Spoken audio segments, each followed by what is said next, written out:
Probably the next step is controversial because, of course, we have this small problem, which is that, belief doesn't fossilize, so we don't know.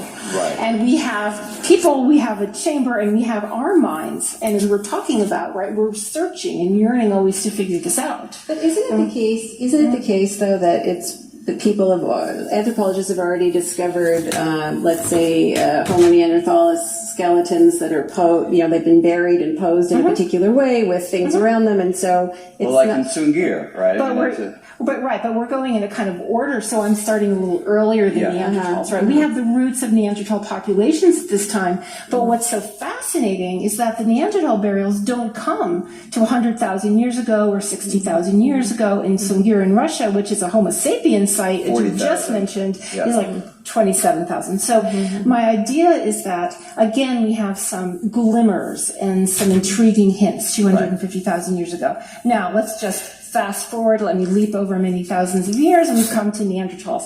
They are not our ancestors, they are our cousins. We used to say that they lived from 200-something thousand to 40,000, and then they went extinct.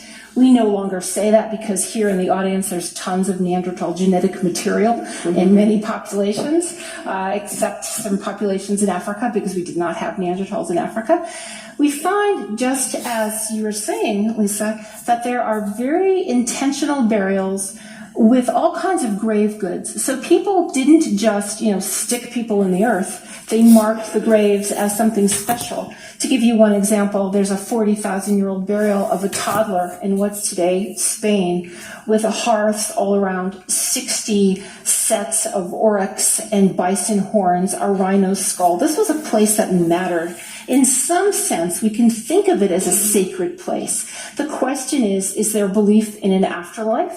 Is there belief in supernatural beings? How would we know? We're imposing a great deal of our framework onto the past. Keep going in time, we come to cave art. And of course, we're familiar with the cave paintings. These are not only early Homo sapiens, but also in some cases Neanderthals. We do know that now. This is a relatively recent discovery, that we are not the only cave painters.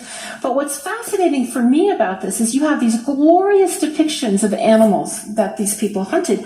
But in addition to that, some very mystical and fantastic figures. A bird-headed man in Lascaux Cave in France, a human that is part bison, some other just wild figures. So this is not just people representing the reality they saw before them, but rather there's an interest in what is not in front of you, what is not just here and now.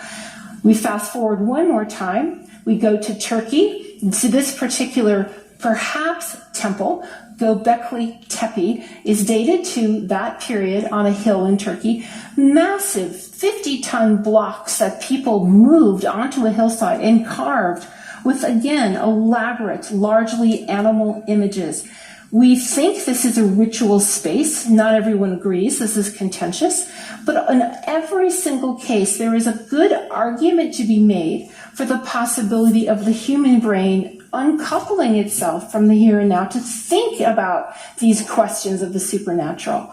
And we have hints. We have to go forward in time again before we come to a real